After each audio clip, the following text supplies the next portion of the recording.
Bom, chegamos ao nosso quinto dos 7 vídeos programados. Não sei, eu acho que vai ter, vou precisar de mais.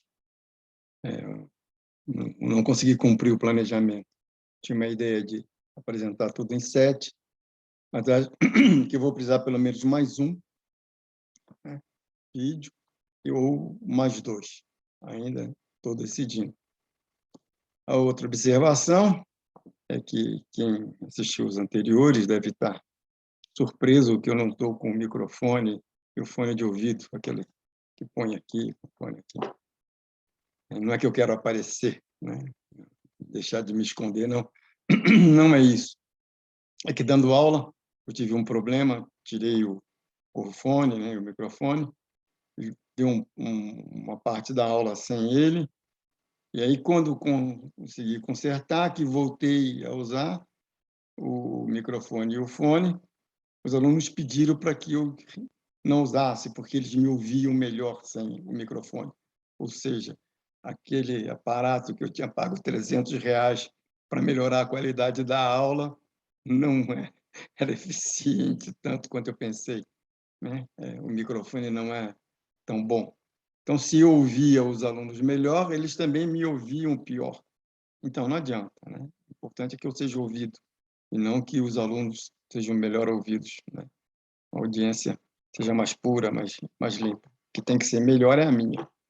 Então, eu resolvi, parei de dar aula com aquilo, e agora, esse quinto vídeo, vou fazer sem aquele aparato. Vamos começar aqui a compartilhar, né? E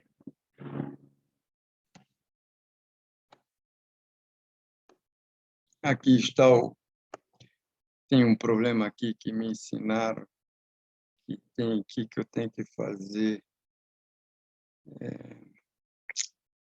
Eu vou te contar. Onde é que é RAID? É isso aqui? Ah, disso, tinha que esconder esse negócio. Uhum. Bom, o que nós vamos ver hoje, né, então, é o Marx desvelando, destruindo, desmistificando os ideais e os direitos burgueses. A maravilha do mundo burguês, mostrando que isso é uma fraude, que isso é uma farsa. De novo, se você não assistiu os 4 primeiros vídeos, por favor, não assista esse vídeo. Ele não é para pessoas que se contentam com visões parciais. Só assista esse vídeo e depois assistir os 4 vídeos anteriores. Por quê? Porque você não vai entender direito. Você não vai entender na plenitude esse quinto vídeo se não tiver entendido os anteriores. E aí você vai pensar que isso aqui é só mais uma alternativa. Você não vai ver o fundamento, como que está arraigado a solidez do raciocínio. Não é um palpite, uma opinião. Isso tem uma origem que o Marx veio desenvolvendo para concluir essas coisas que nós vamos apresentar aqui hoje. Bom, vamos começar lembrando do Crítica à Filosofia do Direito, né? Introdução. Qual é a tarefa que o Marx se propõe? Disse ele, depois que Feuerbach desmascarou a autoalienação humana na sua forma sagrada, a imediata tarefa da filosofia que está a serviço da história é desmascarar a autoalienação humana nas suas formas não sagradas. Então, disse o Marx, a crítica do céu transforma-se em crítica da terra. A crítica da religião transforma-se em crítica do direito. A crítica da teologia transforma-se em crítica da política. Olha que coisa interessante. Por que ele vai criticar a filosofia do direito do rei? Porque a religiosidade, o direito é a religiosidade com véu laico. Então, ele vai criticar, né, a filosofia do direito de Hegel, porque ele está criticando, na realidade, a religião, na sua forma laica. O que é crítica para o Marx? Vamos continuar lembrando. A indignação é o patos da crítica. A crítica não é um bisturi para uma cirurgia recuperadora. A crítica é uma arma dirigida contra o inimigo que se quer destruir. Crítica não é para recuperação, não é para reconstruir. Crítica é para destruir. Isso é fundamental ter na mente, porque isso estará presente em toda a vida do Marx, até no Capital. Portanto, já indica que ler o Capital como uma reconstrução da economia política é um equívoco, porque Marx não abandonou a ideia de crítica como distribuição. Então, isso já sugere que ler o Capital como uma reconstrução já sugere uma leitura errada. E o que a crítica tem? Qual é a essência da crítica? O que ela tem que fazer? Qual é o objetivo? Descrever a pressão sufocante que umas esferas sociais exercem sobre as outras. O que nós fizemos? No vídeo 2, nós fizemos um salamemingue, um mix, né? Da Carta ao Pai, de 1937, da tese de doutorado, da Crítica à Filosofia do Direito em Hegel, Sagrada Família, da Carta ao Feuerbach, de agosto de 44, do Miséria da Filosofia. Com esse mix, nós fomos ler a ideologia alemã. Qual é o nosso ponto? Olha, quando você lê a ideologia alemã, tendo lido essas coisas anteriores, a ideologia alemã ganha uma outra dimensão. Você percebe nuances, sutileza, percebe pontos que você, em ter lido essas coisas antes, você não perceberia, dificilmente perceberia. Não vou dizer, não percebe porque é um exagero, mas, em termos gerais, não vão perceber mesmo. Aí, com base na ideologia alemã, nós fomos ler os excertos dos manuscritos, que, de novo, ganharão uma outra vida, ganharão uma dimensão que não teria se caso você não tivesse feito esse percurso. E agora nós vamos ler, fundamentalmente, questão judaica. A questão judaica é o texto básico do que nós vamos falar nesse vídeo. Então, né, lembrando, o que é Hegel? O que a gente quer que você tenha gravado? Que pensar existe antes do ser. Tudo é aparência do pensar. O pensar tem infinitas manifestações, aparências e encarnações. Todo movimento é um movimento do pensar. O que o Marx vem falar? Não é nada disso. O homem não tem em si a sua essência. O homem engendra o próprio homem mediante o trabalho. O homem é o que é em razão do que e do como produz sua vida. O homem é socialmente determinado. E a troca o desumaniza. A troca degrada a sua humanidade. Ou seja, Marx está mostrando, que a gente mostrou nesses 4 vídeos, que, ao contrário do que o discurso burguês fala, que a troca é uma maravilha, que o mundo burguês é um mundo maravilhoso, o que o Marx está dizendo? Não, o que degrada o ser humano é a troca. Ou seja, há uma total incompatibilidade entre o discurso burguês e o que diz a economia política e o que o Marx está mostrando. É isso, por isso que precisa dos 4 vídeos anteriores, e mais esse quinto que nós vamos ver, para poder enfrentar o Capital, para a gente ler o Capital da forma diferente, da forma vulgar, diferente da vulgaridade com que o Capital costuma ser lido. Com a interpretação burguesa, mercado e propriedade privada, garantidos pelo Estado, são o ápice da razão e uma conquista civilizatória. Isso qualquer aluno de economia sabe de cor e salteado, passa 4 anos ouvindo essa polícia, né? Então, a interpretação burguesa, o que faz? Ela naturaliza, né, e embeleza mercado e propriedade privada garantido pelo Estado. Ou seja, ela naturaliza e embeleza as instituições burguesas para quê? Para perpetuar as instituições burguesas, para eternizar as instituições burguesas. A naturalização, os vídeos 3 e 4 já deram cabo, né? O embelezamento, nós vamos destruir agora nesse vídeo 5. Que embelezamento? O que diz a interpretação burguesa? Mercado, propriedade privada garantidos pelo Estado, e propiciam a liberdade, a igualdade, a fraternidade, a propriedade, a segurança, a emancipação política, a democracia e os direitos naturais e os direitos humanos.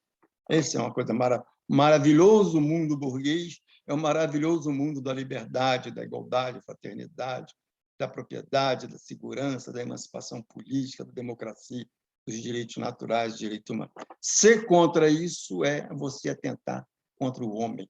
Isso aqui é o que corresponde à natureza do homem. Ora, nós já vimos no vídeo 3 que o homem não tem em si a sua essência, que o homem não tem uma natureza, que não existe uma natureza no homem. O homem é socialmente determinado. Portanto, já no vídeo 3, você já tem uma cacetada nesse discurso. E agora, nesse vídeo 5, olhando questão judaica, nós vamos aprofundar a cacetada nessa ideia de mundo maravilhoso do mundo burguês. Por quê? Por ser o único mundo que é compatível com a natureza humana. O que o Marx diz? Que isso é farsa, que isso é fraude.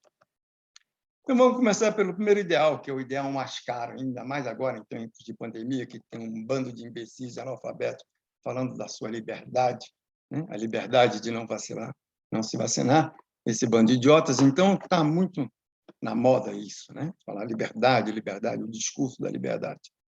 Bom, o que o Marx chamou atenção para a questão judaica? O que é liberdade? Liberdade é poder fazer tudo o que quiser.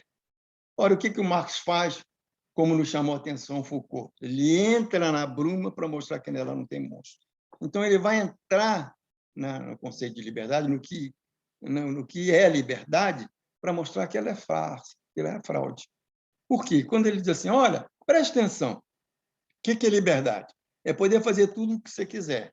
Ora, isso chama egoísmo. Se eu posso fazer o que eu quero, independentemente de você, eu estou olhando só para mim. Você não existe, eu desconsidero você. Ora, se você não existe, eu desconsidero você, eu estou sendo o quê? Egoísta.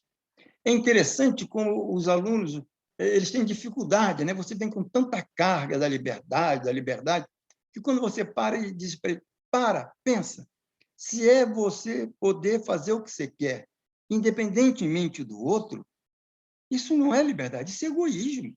Você está olhando só para você, o outro não existe. Então, não é uma coisa legal, é uma coisa que é legal só para você. Se é legal para o outro, não é irrelevante. Aí o aluno fala, não, professor, você pode fazer o que quiser, desde que não prejudique os direitos do outro. Aí o Marx fala, meu querido, a sua liberdade é então virada sobre si próprio. Se você não pode prejudicar o outro, você está isolado do outro, está limitado a si mesmo.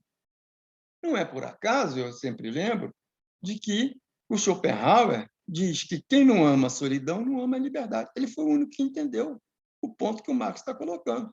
Quem não ama a solidão não ama a liberdade. Por quê? Porque a liberdade, que é poder fazer o que quiser, né? Que não passa de um nome diferente para egoísmo, é certo? Só existe se você não tiver relação com o outro. Desde que não prejudique os direitos do outro, o que você faz? Você tem uma liberdade virada sobre si próprio. Né? O que o Marx está chamando a atenção? Que a liberdade não está fundada na relação do homem com o homem, e sim no isolamento do homem. O outro homem não é a realização, o outro homem é a barreira para a sua liberdade. Então, o outro homem aparece como uma limitação à sua liberdade. Então, falar em liberdade não tem sentido. Ou seja, quando você para, então, e pensa, fala, bom, se é assim, se não é na relação com o outro, se o outro é uma limitação, a liberdade é só um nome diferente para egoísmo, para esconder que a base é o egoísmo. Mas é interessante como as pessoas têm tanta dificuldade de entender isso. O direito humano à liberdade, disse o Marx, na realidade, é o direito ao homem limitado a si. No Crítica à Filosofia do Direito, Marx chamou a atenção que a atual sociedade civil é o princípio realizado do individualismo. A existência individual é o seu fim último. Atividade, trabalho, conteúdo, etc., são apenas meio. O modo de vida, a atividade do indivíduo, ao invés de fazer dele um membro, uma função da sociedade, faz dele uma exceção da sociedade. O modo de vida, a atividade, é o privilégio do indivíduo. Né? O modo de vida, a atividade, é o privilégio do indivíduo. A função individual, ao invés de ser uma função da sociedade, ela converte uma sociedade para si. Na sociedade burguesa, as determinações necessárias à existência do indivíduo aparecem como vínculo no qual ele pode muito bem prescindir. As determinações necessárias como vínculo com o todo aparecem como inessenciais, como exteriores. Eu acho que o melhor exemplo disso é a coisa da profissão. Você escolhe ser médico, economista, advogado, tal, por uma questão sua e não a sociedade. Você não escolhe a tua profissão olhando para o que a sociedade precisa. Você escolhe olhando apenas para você. Você escolhe egoístamente. Né? mas as pessoas não se percebem, né? É impressionante a força da ideologia, o quanto que ela cega, o quanto que ela tapa, porque você vive em sociedade, você não consegue viver fora da sociedade. No entanto, a tua escolha de profissão não é uma escolha compatível com a reprodução da sociedade, mas uma escolha olhando apenas para você. É uma escolha egoísta, uma escolha que desconsidera o outro. Então, qual é o ponto Marx? Liberdade não passa de um nome diferente para egoísmo. 2 exemplos disso. O primeiro é o Praia dos Ossos, aquele podcast sensacional que eu sou fã, né? Rádio Novelo, é muito competente. Aliás, eles também fizeram outro, República das Milícias, muito interessante, pessoal, muito bom. Mas, no Praia dos Ossos, por que eu uso o Praia dos Ossos? Como exemplo de metodologia diferente daqui é o Marx, do que o Marx pensa, do modo de pensar. Eu uso ele como exemplo para falar, olha, esse é o mundo burguês. É esse tipo de raciocínio que o Marx está batendo. Qual é o raciocínio? Qual é a tese do Praia dos Ossos, da Rádio Novelo? É que o machismo matou Ângela Diniz, né? E o que nós mostramos? Não, ao contrário, você não é o machismo que mata. Para você olhar do ponto de vista marxista, aquele assassinato, você tem que olhar a dinâmica, a história da Ângela Diniz, o processo, o movimento da Ângela Diniz, o processo, o movimento do DOC, e quando eles se cruzam, dá o assassinato. Então, não é um machismo, mas é um encontro de dinâmicas que produz aquele assassinato. Quando você atribui o machismo, você está fazendo o quê? Ciência burguesa, ciência positivista. E também agora o caso da vacinação, uso de máscara, distanciamento social. Quer dizer, o cara fala, a minha liberdade de não me vacinar, de não usar máscara, é o meu direito a transmitir para você. Quer dizer, você não existe. Eu estou sendo absolutamente egoísta e estou insanamente chamando isso de liberdade. Eu estou escondendo o meu egoísmo de que eu estou cagando para você, chamando para a minha liberdade.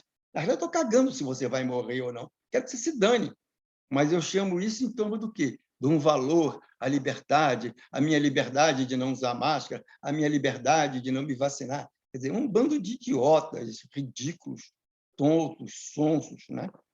Asociais, egoístas, ferramenta maquinal, monstro físico e espiritual, como Marx falou. Quer dizer, não querer se vacinar, não usar máscara, não ter distanciamento social, é um exemplo daquilo que o Marx chamou de egoísta, asocial, ferramenta maquinal, monstro físico e espiritual, produzido como? Pelo mundo da troca. É a troca que gera esses monstros. Bom, já visto a liberdade, vamos agora ver outra coisa, a igualdade. Aí pega a esquerda, toda a esquerda é igualitária. Né? Bom, então vamos tratar de igualdade e emancipação política, que são temas cujas abordagens frequentemente padecem de um tipo de erro criticado pelo Marx na ideologia alemã. Na ideologia alemã, o que Marx chamou? Olha, os socialistas, os autodenominados socialistas verdadeiros, entre aspas, são hegelianos, pegam a literatura socialista e comunista dos franceses e dos ingleses, abstraem do movimento real da qual são por expressão e colocam numa conexão arbitrária com a filosofia alemã. Ele está falando, os caras pegam, lê aquilo, abstrai do contexto, traz para o seu contexto, põe em relação com o arcabouço prévio que ele já tinha. Aí o Marx diz, aí o que acontece? Depois que se transformou o comunismo e o socialismo em teorias abstratas, em 2 princípios, naturalmente, nada é mais fácil do que fantasiar uma unidade hegeliana qualquer desses 2 opostos, dando-lhe um nome determinado qualquer. O que ele está falando? Você pegar comunismo e socialismo, transformar numa teoria abstrata, transformar em princípios, né? O que você faz? Você fantasia uma unidade hegeliana. Ou seja, quando você lê essa literatura e você traz para o referencial... Deixa eu aparecer, deixa eu ver se consigo fazer aqui. Quando você lê, e ao invés de entender naquilo que está sendo dito, naquele contexto, naquele referencial, você pega, pinça e traz para o seu referencial, você está cometendo um erro, isso é uma fraude teórica e política, inclusive. Né? Isso é uma farsa. Você não está lendo, você está lendo o que você criou. Na realidade, não é o Marx que você está lendo, é você que está erradamente abusadamente dizendo que está baseado no Marx. Não está baseado em nada. Você está se divergindo dele, você está criando uma outra coisa que não é o que ele queria. Vamos continuar. E aí, agora aqui, tenho que voltar nesse negócio para... Cadê o... Isso. Então, o que vimos? Chegar ao comunismo ou socialismo mediante a metafísica, a política, etc.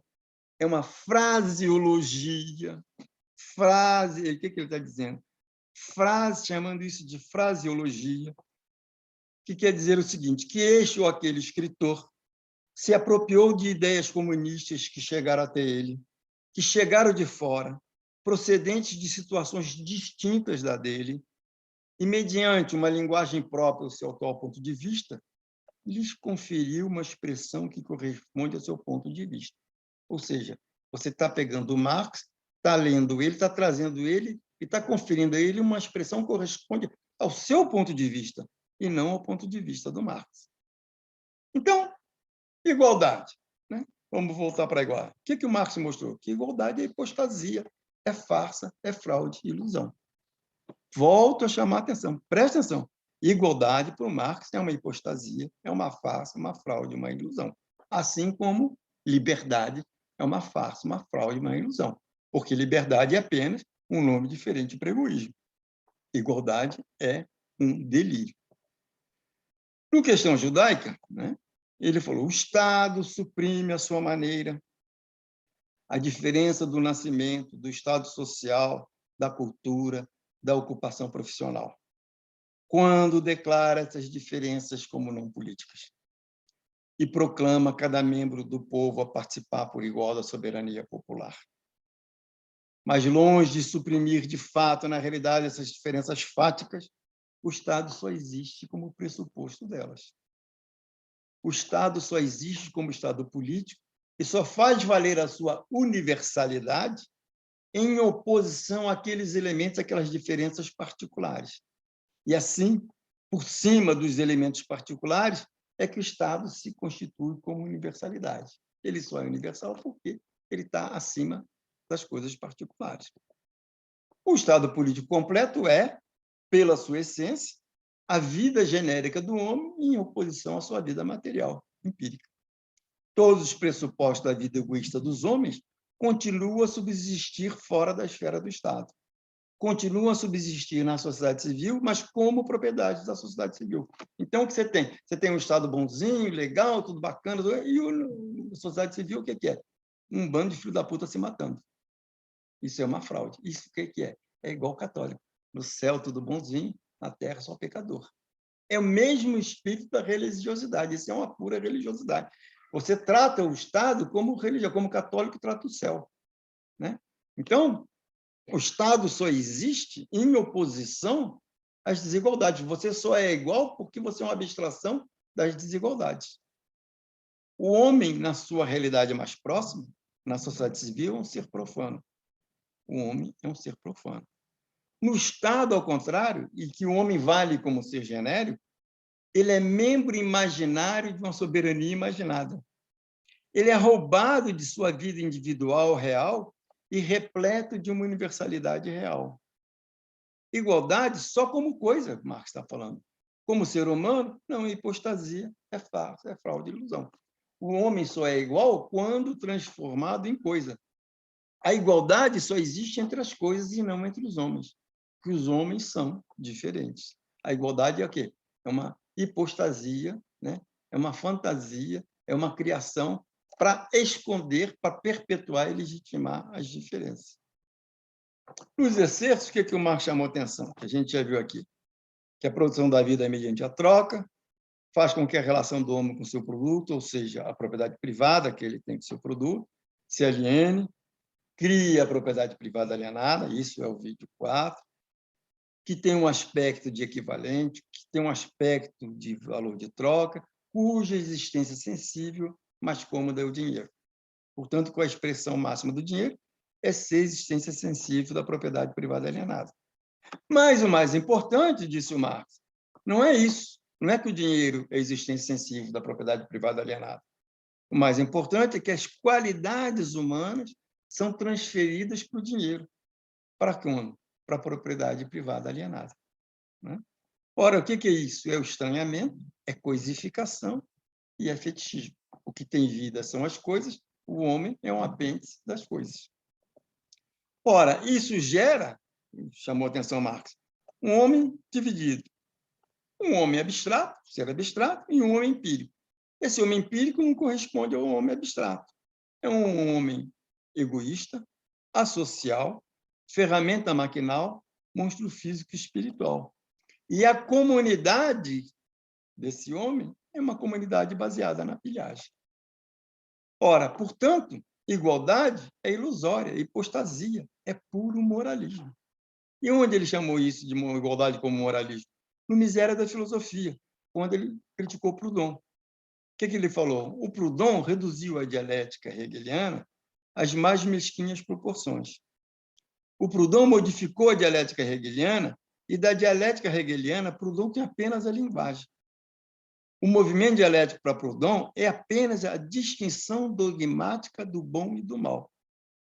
O que ele chama a atenção? A elaboração de uma nova categoria na dialética, em Hegel, a categoria se põe e se opõe a ela mesma, em razão da sua natureza contraditória. Em Proudhon, ela é a luta de dois lados contraditórios existentes na mesma categoria, né? Que se fundem em uma nova categoria, enquanto que em Hegel a categoria está ela própria se movimentando, né? Pela sua própria natureza, né? Em Proudhon, não. É a luta do bem contra o mal que gera a nova categoria. Isso aí não é dialética, diz o Marx, é puro moralismo, né? E essa luta depura os inconvenientes de uma categoria anterior e aponta para o quê? Para o céu, para uma coisa boa, para um final bom, um final legal, como Hegel. Porque a gente viu o quanto que Marx bate em Hegel pelo seu finalismo, bate na dialética pelo seu finalismo. O que ele está falando? A gente viu nos vídeos 2, 3, 2 e 3 especialmente, né? E também não viu o tempo todo, né? Mas no vídeo 2 isso é mais explícito, né? O Marx brigando com o Hegel, dizendo, não existe destino, o homem não tem, o destino do homem não está dado. Bom, continuando ainda na miséria da filosofia, em Proudhon, né, a dialética não é mais o movimento da razão absoluta, não há mais dialética, há quando muito moral e inteiramente pura, a luta do lado bom contra o lado mal. Né? Qual é o critério para definir lado bom e lado mal? O lado bom é o que afirma a igualdade. O lado mal é que nega a igualdade e afirma a desigualdade. Né? A igualdade é o bom, o bem supremo, o verdadeiro fim prático. Toda nova categoria econômica vem para eliminar a desigualdade engendrada pela categoria anterior. A igualdade é a intenção primitiva, a tendência mística, o fim providencial, é o ideal do senhor Proudhon. Ou seja, igualdade é ilusão, hipostasia, moralismo. A igualdade é uma bandeira burguesa, é a bandeira da Revolução Francesa, era a igualdade da burguesia perante os nobres. A igualdade é uma farsa, é uma fraude. Vamos recorrer à piada. Como é que vai o seu casamento? Tirando fora os problemas, ele vai muito bem. Né? É ridículo, é exatamente isso. Tirando fora os problemas, o casamento vai ótimo. Né? Ou seja, você só tem igualdade abstraindo as diferenças. Ora, se você tem que abstrair as diferenças, somos iguais porque você abstraiu exatamente aquilo que nos faz diferente. É uma imbecilidade falar em igualdade. Então, qual é o significado correto de igualdade? Vocês vão lembrar que a gente já chamou atenção o ponto do Mesaros. Falou, olha, o Marx ele pegava o termo, às vezes é difícil de compreender, ele pegava o termo usado por um adversário e vinha mostrando o vazio desse termo. Então, o que a gente viu agora? A gente viu o Marx mostrando o vazio do termo liberdade e agora está vendo o Marx mostrar o vazio do termo igualdade. Então, ele fala em igualdade para mostrar o quê? Isso é uma fraude, é uma farpa, é um vazio. Só tem uma função ideológica. Então, vamos olhar o Sagrada Família. Igualdade, disse o Marx, diz em francês o mesmo que autoconsciência diz em alemão. que é a igualdade? É a consciência do homem a respeito de si mesmo no elemento da praxis. Quer dizer, portanto, a consciência do homem a respeito do outro homem como seu igual. A consciência como seu... Não é que o outro homem é igual, mas eu tenho a consciência que o outro é igual como humano, né? É o comportamento do homem com relação a outro homem como seu igual. É comportamento como seu igual. É consciência e comportamento como igual, mas ele não é igual. Eu o respeito como igual. Qual é o que tem como igual entre nós? O fato de sermos humanos. É isso que é. A igualdade é como humano, não é que o outro homem é igual a mim. Isso é uma besteira, uma idiotice. Igualdade é a expressão francesa para unidade essencial humana, para a consciência da espécie, para o comportamento de espécie do próprio homem, para a identidade prática do homem com o homem, para a relação social humana do homem com o homem. Portanto, igualdade, na realidade, ele está se referindo é unidade e identidade. Nós não somos iguais. O jeito que a burguesia usa é um jeito completamente diferente, é um jeito vazio, para esconder as diferenças. E qual é o ponto? Se somos todos iguais, um é burguês, outro é proletário, né? Se abandona. E quando o fundamental é que um é burguês e o outro é proletário. O fundamental é que um oprime e o outro é oprimido. E quando você foca na igualdade, que deixa de lado o que é específico e a diferença, você contribui para perpetuar a situação, a opressão que uma esfera social exerce sobre a outra. A igualdade é uma ideologia. Falar em igualdade é ideologia. E, em geral, pequeno-burguesa. O igualitarismo pequeno-burguês é a melhor expressão disso tudo. E que muitos caras que pensam que é marxista que confunde marxismo com igualitarismo pequeno-burguês. Isso é um enorme equívoco de leitura. Bom, se é assim, sociedade justa e igualitária, besteira. Que sociedade justa e igualitária? Porcaria nenhuma. Uma sociedade humana, ou seja, uma sociedade comunista. Uma sociedade que não é comunista não é uma sociedade humana. Uma sociedade em que possamos diferente, em que o mercado não nos iguale e não nos transforme em coisa. Uma sociedade que nos liberta, o mercado nos oprime, nos transforma em ferramenta maquinais, monstros físicos e espiritual, monstro físico e espiritual. E uma sociedade comunista que não terá mercado não nos deformará, não nos degradará a nossa humanidade. Né? Uma sociedade humana comunista em que nossa igualdade como coisas, como mercadoria, força e trabalho, não existe. Que nossa igualdade no martírio da vida, cindida, estranhada, fetichizada, não existe. Ou seja, uma sociedade comunista e não uma sociedade justa e qualidade. Até porque não tem justiça e igualdade. Isso é uma bobagem. Vamos deixar em suspenso o tema igualdade e voltar a tratar dele quando tratarmos do tema emancipação política. Nós vamos voltar a falar mais disso, que é muito importante, porque essa associação de igualdade com o marxismo é um problema. Bom, já vimos liberdade e igualdade, agora vamos ver o termo fraternidade.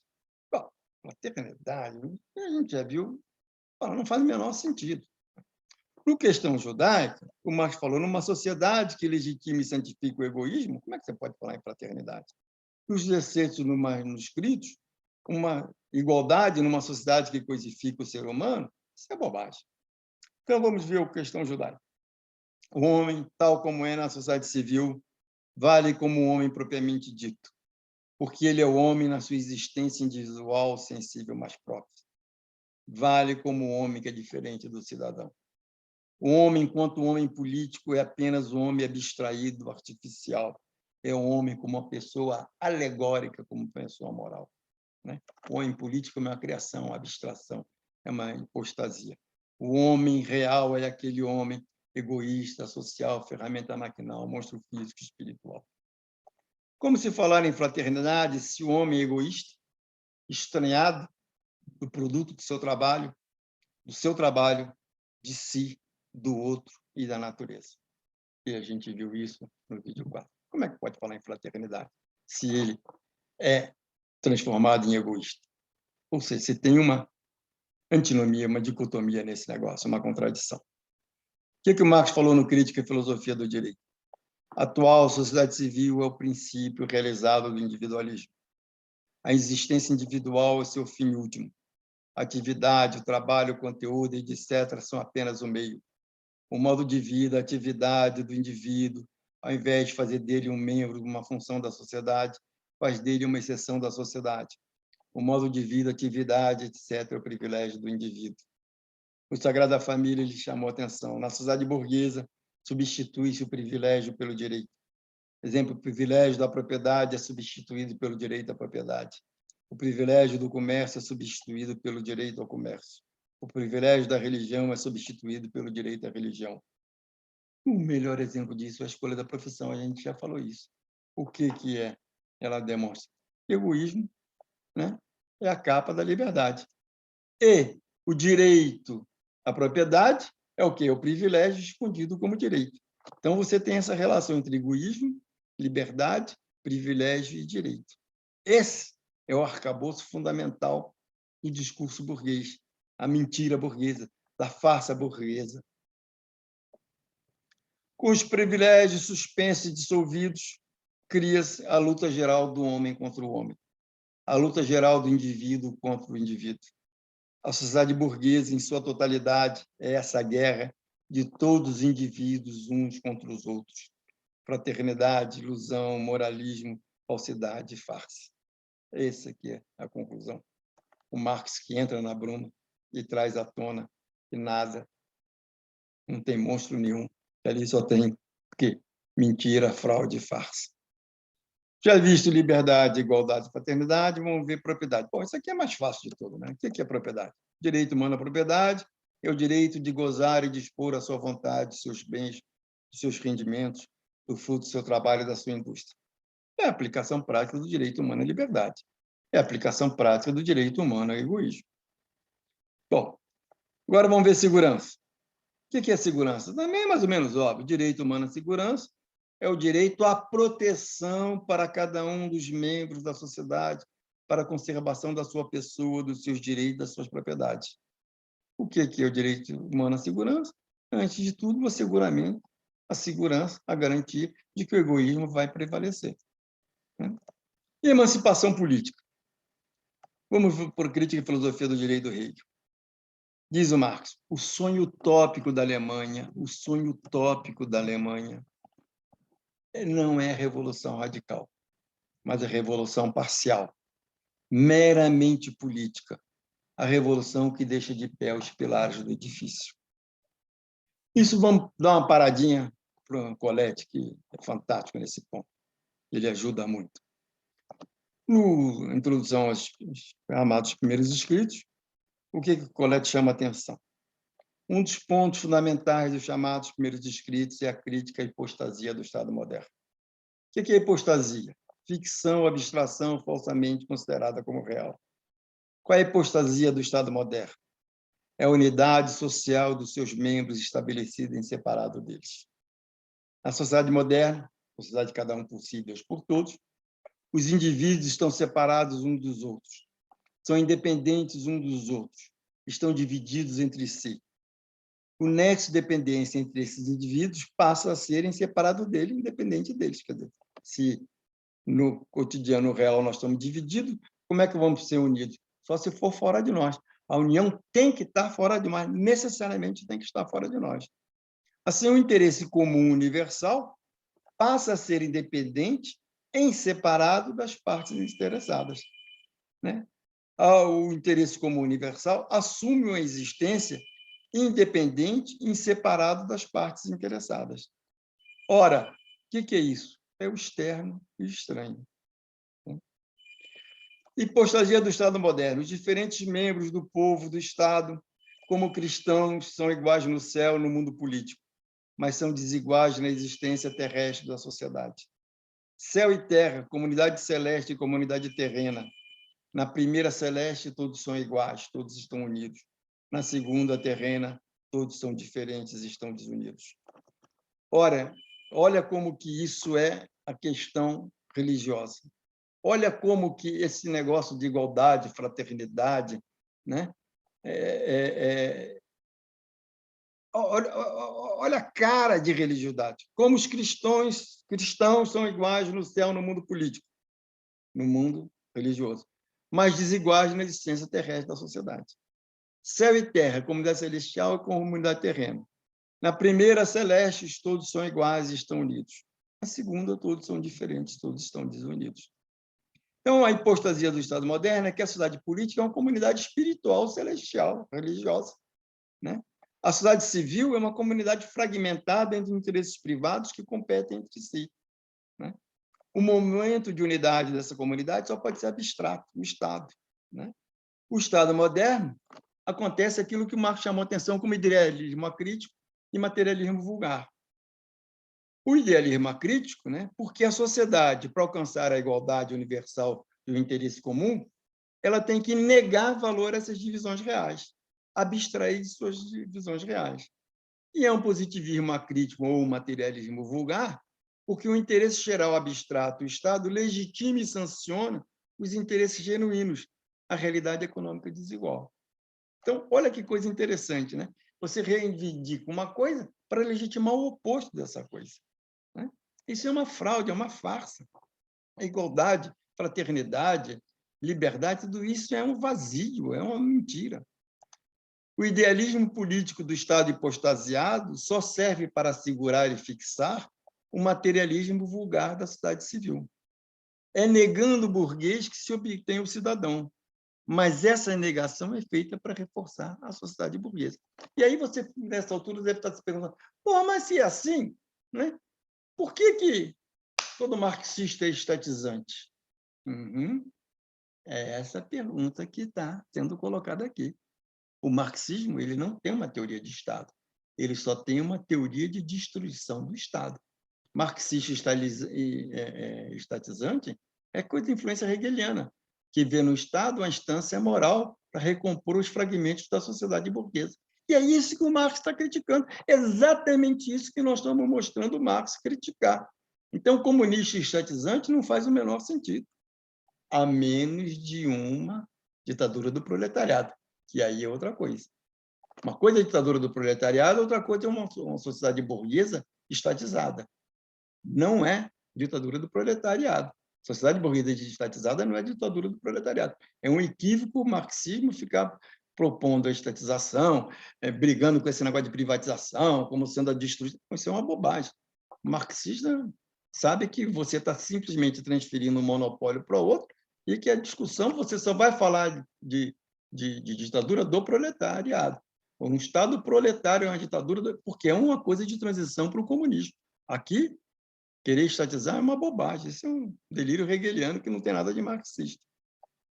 A constituição política do Estado representativo moderno é o resumo de toda a lógica invertida da sociedade. É o resumo de toda a lógica invertida da sociedade. A Constituição política do Estado representativo moderno é o resumo de toda a lógica invertida da sociedade moderna. O universal, o interesse geral de uma comunidade, não só não unifica os homens, como santifica e legitima a desunião entre eles. É, na realidade, a constituição da propriedade privada, em nome de um princípio, porque em nome de um princípio universal, o aspecto obrigatório da lei como expressão da vontade social, o que você faz? Você consagra a propriedade privada, que é a fonte da desigualdade. Resumo de toda a lógica invertida da sociedade moderna, que, em nome de um princípio universal, o aspecto obrigatório da lei como expressão da vontade geral social, consagra-se o direito dos indivíduos perseguirem seus interesses próprios exclusivos, independentemente da sociedade e contra a sociedade.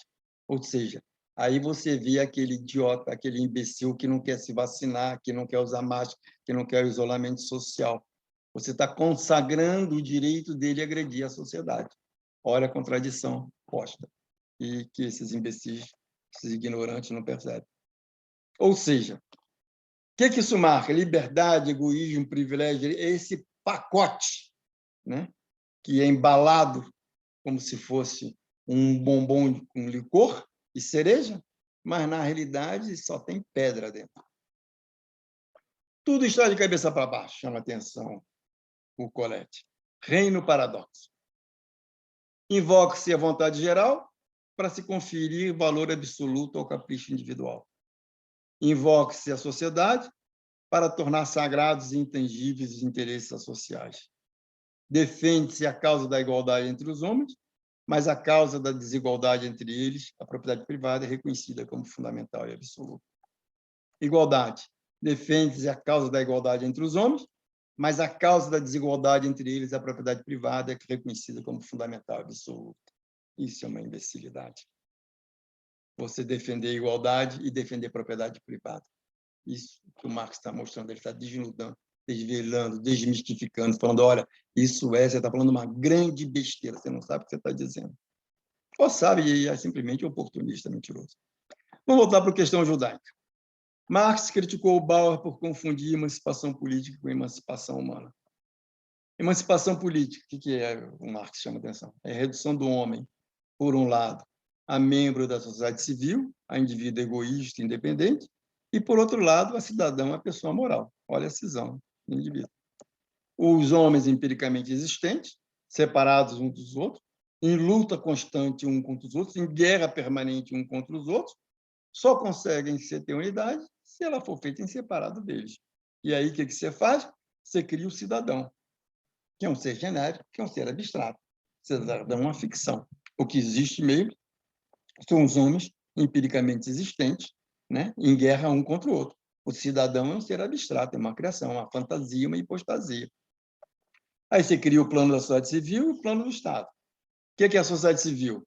É o espaço real dos particularismos do reino da vida empírica e privada. E o Estado é a expressão alienada dos interesses gerais, expressão da vida genérica dos homens. O homem real e o homem verdadeiro. O homem real só é reconhecido na figura do indivíduo egoísta, faz parte da natureza humana ser egoísta. O homem verdadeiro é na figura do cidadão abstrato, de uma criação que não existe. Ora, e continua o Marx, então, é enigmático que o que é chamado de homem não seja um homem verdadeiro e propriamente dito. Não é o homem como cidadão, mas o homem como burguês. Que é enigmático que a esfera em que o homem se comporta como ser genérico seja degradada à esfera em que ele se comporta como ser parcelar. É enigmático que se constitua uma comunidade política para legitimar o homem egoísta, isolado do semelhante da comunidade.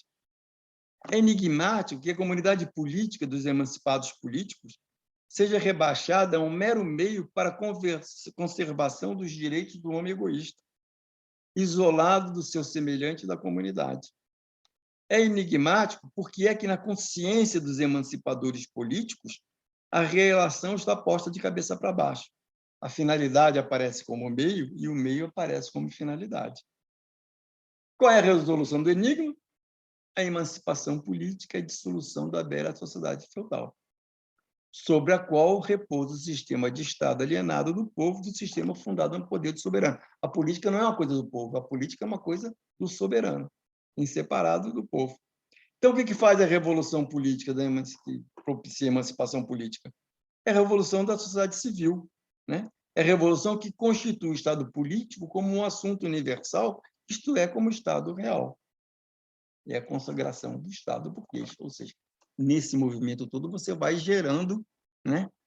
Você vai consagrando essa situação de farsa, de mascaramento, de embelezamento de uma esfera social, da opressão que uma esfera social exerce sobre outra.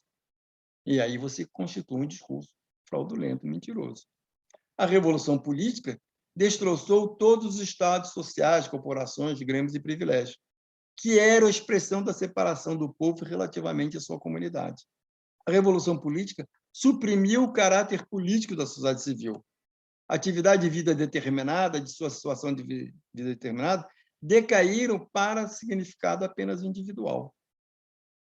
Com a revolução política, os assuntos públicos como tais tornaram-se antes um assunto universal de cada indivíduo, e a função política tornou-se uma função universal.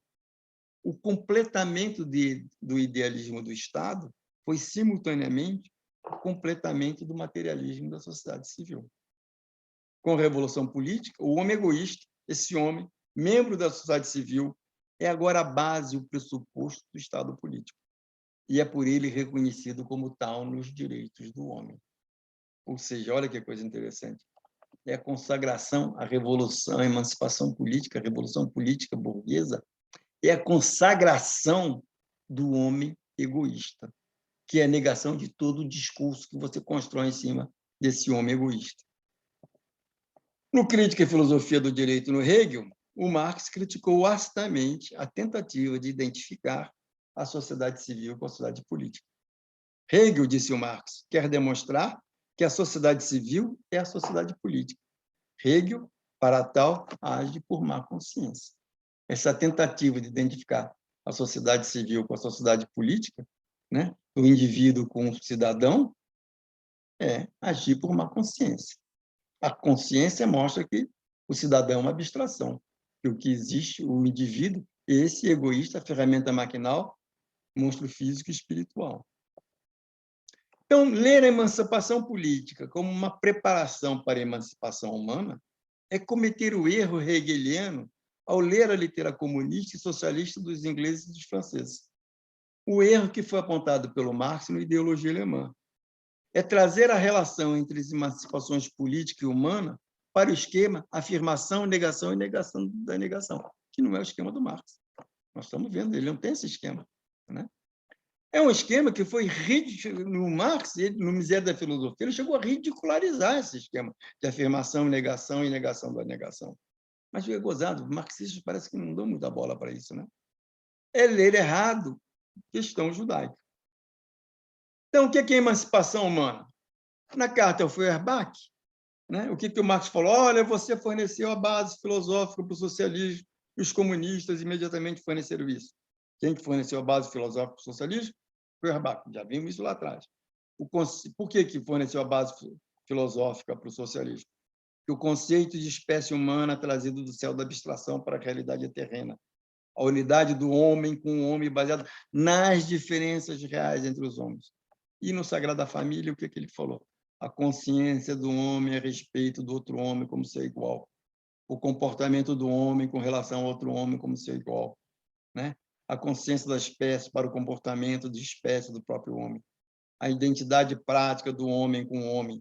A relação social humana do homem com o homem.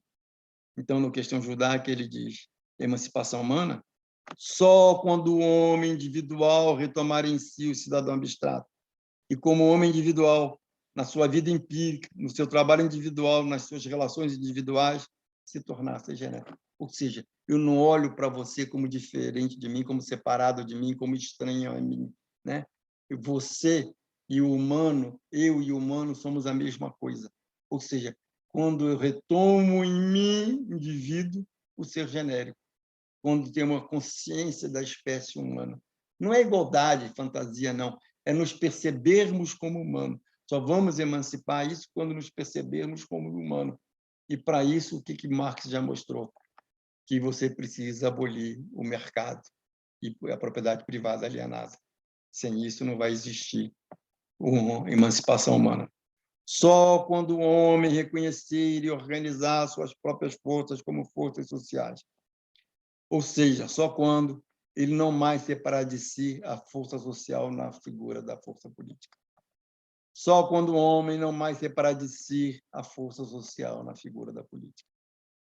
Já visto, então, isso, liberdade, igualdade, fraternidade, propriedade, segurança e emancipação política, vamos ver agora democracia política, que é outro item. Democracia, democracia. O que o Marx fala na Questão Judaica?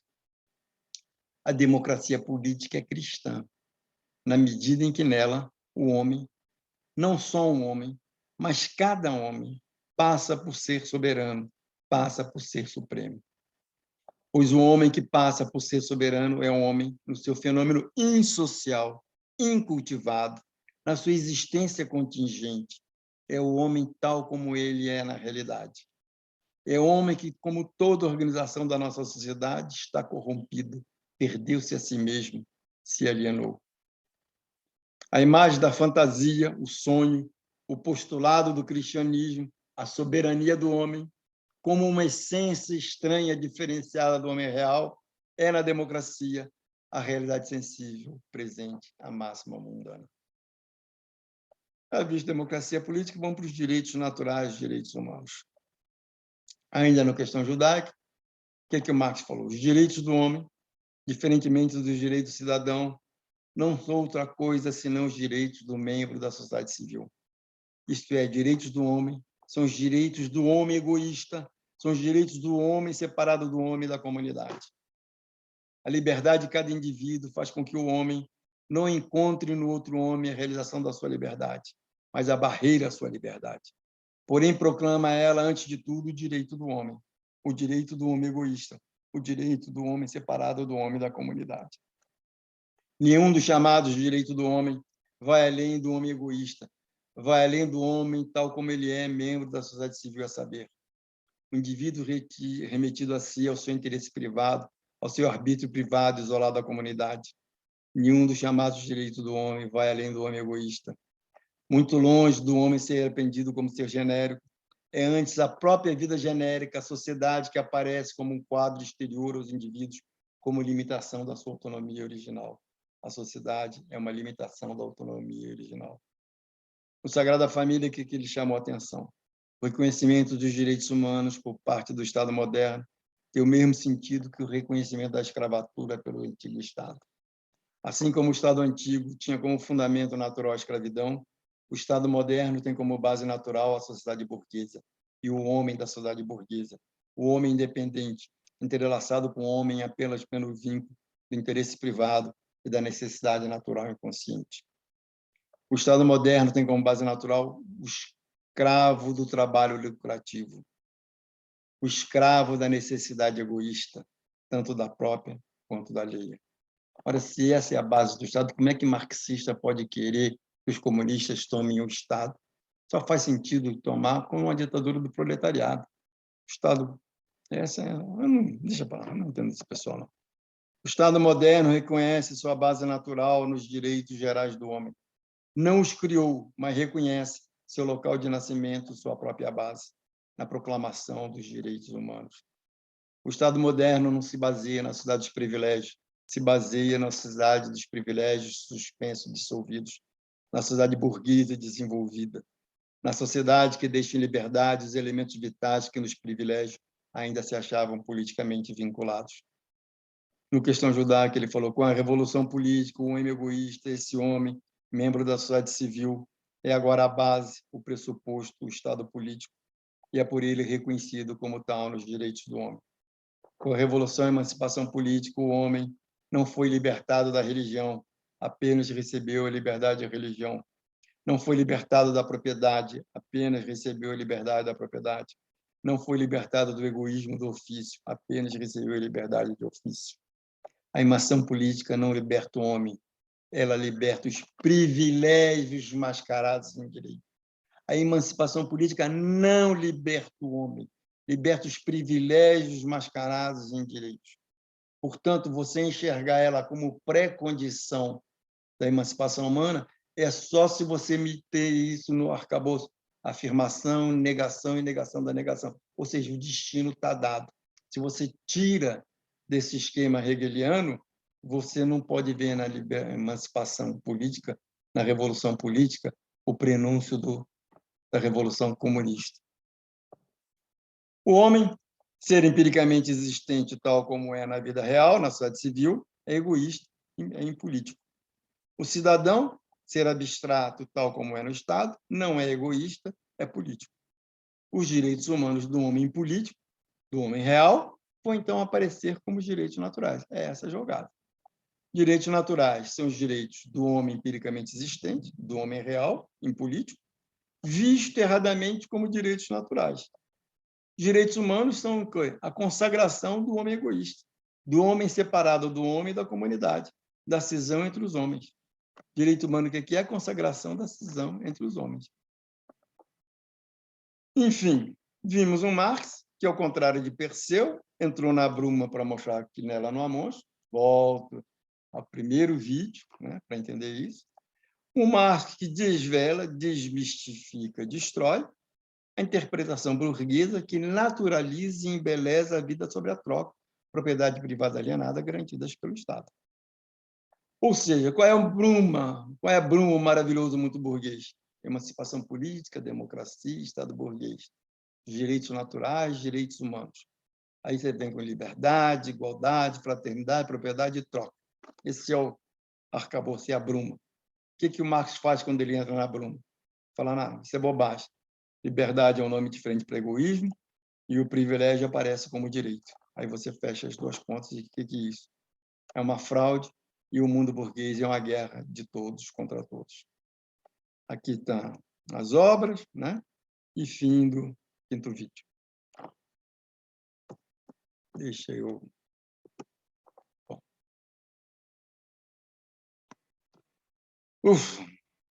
Cansei, né? Mas espero ter passado a mensagem do Marx desvelando, desmistificando, desnaturalizando e desembelezando o discurso burguês. Agora, no próximo vídeo, nós vamos ver o Marx entrando no Capital, mostrando como é que isso que a gente viu até agora aparece no Capital. Até lá, então.